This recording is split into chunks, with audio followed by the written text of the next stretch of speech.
Hoy bakla, may pag-uusapan tayo ngayon tungkol dun sa final judgment ng Starstruck noong nakaraang linggo sa Araneta. Isa lang ang napansin ko. Alam mo kung ano yon? Luto! Paano ko nasabing luto? Isipin mo sina Sarah at Steven. Ayaw naman ng mga tao yan. At personal ko ding ayaw dahil hindi naman marunong magsiarte. Paano naman sila nanalo? Ay, lokohan na yata ito? Ay naku sister ha, huwag ka magsalita ng ganyan. Baka nakakalimutan mo na may proseso yan.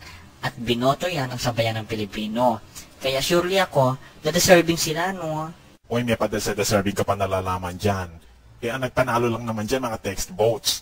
Paano naman tayo nakakasiguro na hindi pamilya nilang pa ulit lang na bumoto? Kaya nagsipanalo ang mga yan. O ano, pwede naman yun, di ba? Ano? Oo, pwede nga. Pero ano pa natin kung gawin nila yun, no? Wala namang nagbabawal, di ba? Ang importante doon, nanalo na sila. Sila kasi mas bagay eh. Hoy, bakla, tigil-tigil na mo yung kakikilig-kilig mo dyan dahil hindi ako natutuwa, ha? Baka nakakalimutan mo at ng mga matataas dyan na artista search ito. Hindi ito palakasan o payamanan. Kaya nga tayo may judges, di ba? O, ano pa mangyayari sa atin yan kung puro na lang text boss tayo umaasa? Hindi ito para sa mga taong magaling magluto.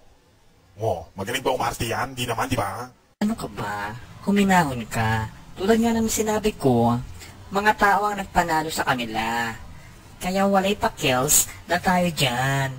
Ano pa silbi ng mga judges? Ano sila display? Tagasalita lang? Ano gano'n lang yon? Ay nako ha, GMA7. Sa susunod na gagawa kayo ng artista search, siguraduhin nyo na talent ang hanap nyo at hindi mo ka na wala naman talent. Ano ba yan? Ganyan ba tayo habang buhay?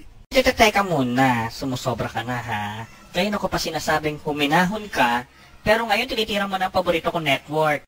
Sa hindi mo nga magets ang punto ko, ipinaliliwanag ko lang sa iyong bakla ka. Nagigets ko nga ang punto mo, pero ang hindi ko mag-gets, bakit kailangan mong tirahin ang GMA7? Hindi nga nila sakop yun. Ano bang gusto mo? Paano hindi sakop? Palabas nila yon.